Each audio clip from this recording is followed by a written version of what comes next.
السلام عليكم ورحمة الله وبركاته، وأهلا بكم مشاهدينا الكرام.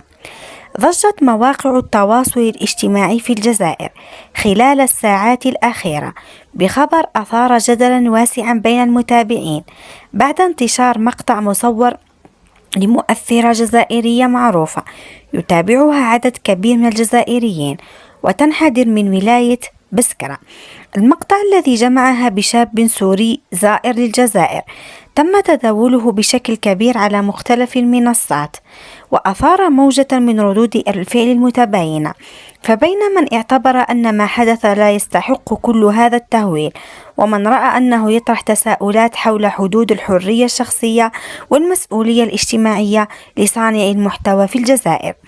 ويرى مراقبون أن هذه الواقعة تعكس واقع التأثير المتزايد لمواقع التواصل الاجتماعي في تشكيل الرأي العام، خاصة مع التحول الكبير في علاقة الجمهور بالمؤثرين وصانعي المحتوى الذين أصبحوا اليوم جزءا من المشهد الإعلامي والاجتماعي في البلاد.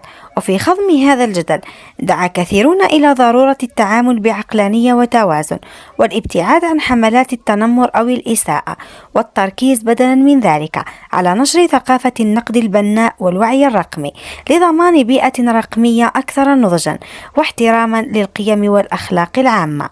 وتبقى مثل هذه القضايا تذكيرا بأهمية الوعي والمسؤولية في استخدام المنصات الرقمية، سواء من طرف المؤثرين أو من جمهور المتابعين، في ظل الدور المتزايد الذي تلعبه وسائل التواصل في حياة الجزائريين اليوم. شاركونا آراءكم في التعليقات، ولا تنسوا الإعجاب بالفيديو والاشتراك في القناة وتفعيل زر الجرس ليصلكم كل جديد.